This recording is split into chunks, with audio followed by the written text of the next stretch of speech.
things, help bring others with you. If everyone's helping a hand to one another, that means we can all get further. Hi, my name is Celeste. My question is, what research projects are you currently working on the space station?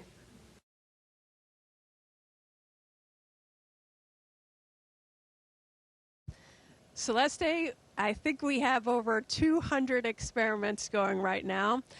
Some of my personal favorites are the ones that actually use us as the subjects. So our human bodies are being researched because, as you know, we've been living and working in space for nearly a quarter of a century now, but we would like to go further onto the moon with our Artemis missions and then onto Mars. And so understanding when we start talking about living and working in space for 3 years, how is our body responding to that? And when we go past low Earth orbit, the radiation's different and things like that. So understanding how our body reacts in space is one of my favorite research subjects. Hi, my name is Maya. My question is, if an astronaut is deployed in space for a long duration of time, what possible stresses could they face?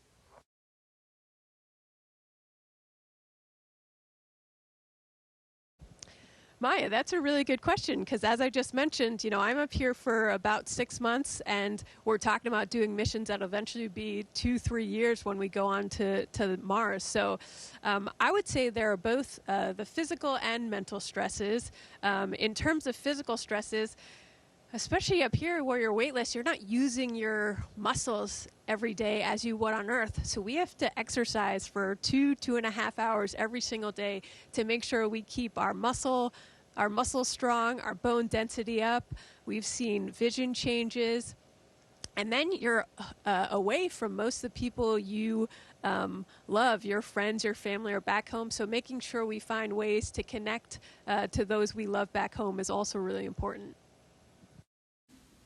Hi, my name is Shamar. My question is, what are some challenges that you face while being on the International Space Station?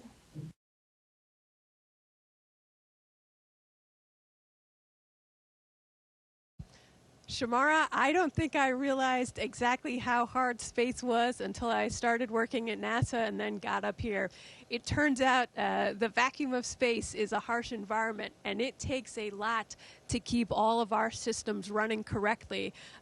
We need to be able to communicate back to Earth. Our life support systems are obviously very near and dear to me and my crewmates to keep us alive and breathing and everything. So I would say it's just that it takes a lot of things going right and a lot of people constantly working every single day.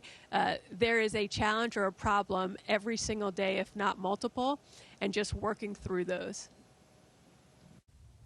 Hi, my name is Faith. My question is, how does the view of Earth from space impact your perspective on environmental conservation and the need for sustainable practices?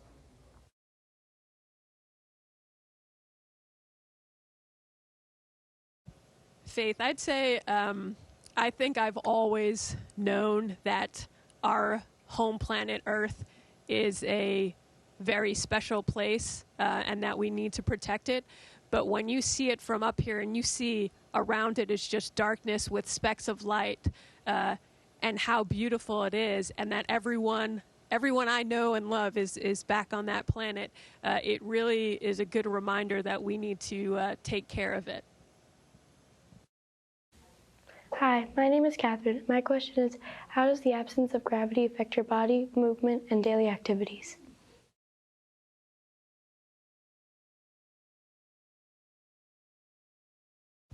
Catherine, you can see I'm kind of, bobbing around here, and normally back on Earth, we're used to pressure on the bottom of our feet all the time. Up here on the space station, we're often using handrails to hook our toes kind of under them so that the top of your feet get used a lot more than the bottom of your feet. You can just float around, which I will say is even better than I could have ever dreamed. But it is also a challenging environment sometimes because, as I mentioned earlier, if you're trying to open a bag that's full of things, on Earth you could just unzip it and you could take stuff out and lay them on a table or on the ground. up here, if you just open a bag that's full, it will float everywhere and go in every direction. So really you have to learn to adjust to that and make sure you always have a way to secure things down as you go and very carefully take things out. So it did take me probably a good month to get used to that and get more efficient working in this environment.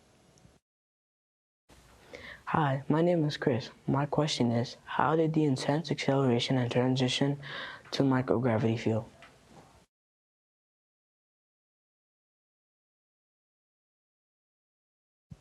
Chris, the ride up here was one I will never forget. For me, I launched on a SpaceX Crew Dragon, Crew 7, and so it has 2 stages. The first stage, when we first lifted off from the pad, was way smoother than I could have imagined. You know, you could feel the G-forces on your body, and it's going this way kind of through your chest, but it was so smooth. Then when that cut out, you suddenly jolt, and you feel the weightlessness for a moment, and then the second stage kicked in, and that was a lot more rumbly, and there were a lot more vibrations. And then once that cuts out, you're in orbit and floating around, and to me, it just felt like I was hanging upside down, actually, with my seatbelt holding me in. Hi, my name is Grace. My question is, how has traveling to space changed your prior mindset or perspective of our world?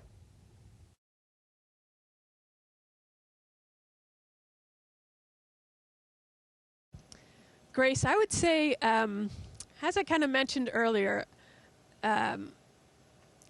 when you see the Earth in the way that we see it up here, one, it is just magnificent and beautiful, but also you see it's kind of like this beacon, and around it is darkness, with, as I said, just specks of light that are way off in the distance. And so you really realize how special it is, and again, how we need to protect it. Hi, my name is Janaya. My question is, can you describe a typical day aboard the International Space Station, including your daily routine and tasks?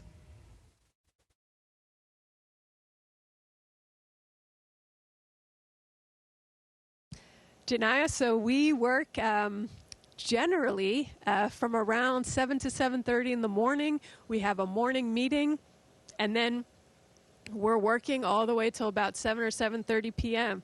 So just like back home, I wake up, brush my teeth, get my face cleaned up, maybe eat some breakfast, and then we're off working. And it's a combination of, you know, the main mission up here is doing science experiments, but just as a function of living and working up here, we have to also maintain the space station and take care of our bodies. So as I said, we work out 2.5 hours every single day, and anytime something breaks, we have to be the ones fixing it. And sometimes we do things in advance to prevent things from breaking.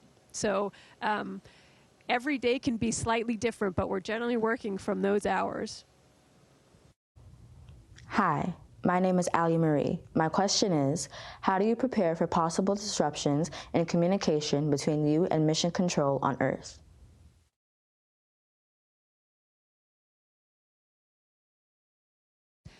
Allie Marie, that's actually a very fitting question, because a few months before I launched, actually, there was a storm that impacted one of our ground sites, and that ended up significantly impacting our communication coverage up here. So the entire time I've been up here, we've had a little less coverage than we're normally used to. And so throughout the span of the day, comms are cutting in and out regularly. And really, we just train for it. We train to be able to handle any situation we need to with that's urgent without help from ground. It's always nice to have the ground there and helping feed information to us, because they have all specialists in different fields. But when it comes down to the things that need to be taken and are time critical, we're trained to handle them. Hi, my name is Josiah. My question is, what technology or tools do you find most crucial for your work and daily life on the space station?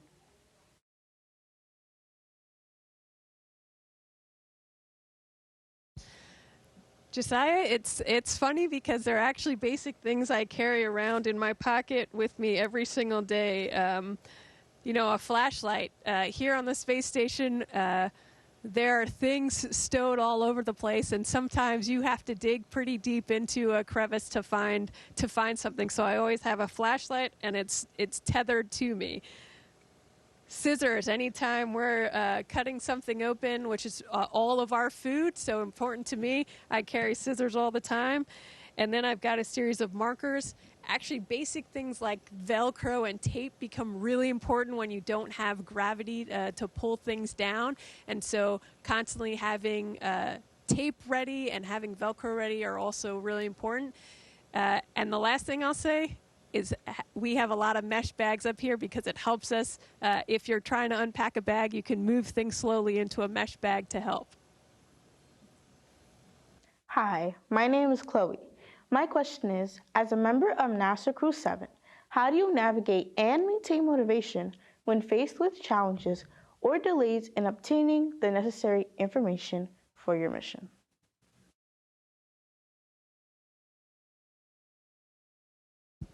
Chloe, that's a really good question because, as I mentioned, space is really hard, and we often do have last-minute changes or last-minute problems that arise.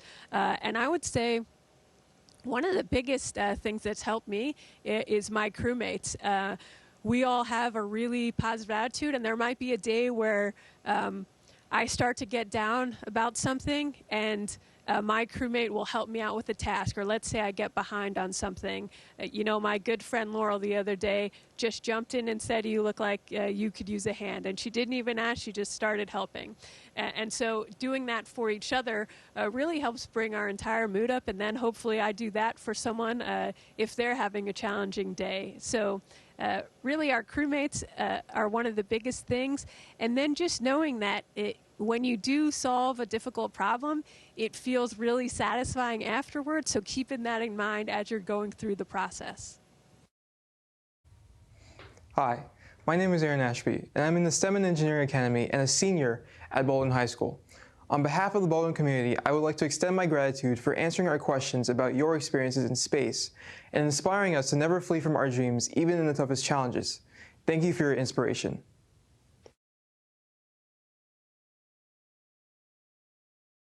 Thank you, Aaron, and thank you to everyone back home at Baldwin. I miss you all. I can't wait to come back and visit when I'm back home on Earth. Thank you for all the things you gave me to bring up to space with me, and I hope to see you all soon. Station, this is Houston ACR. That concludes our event.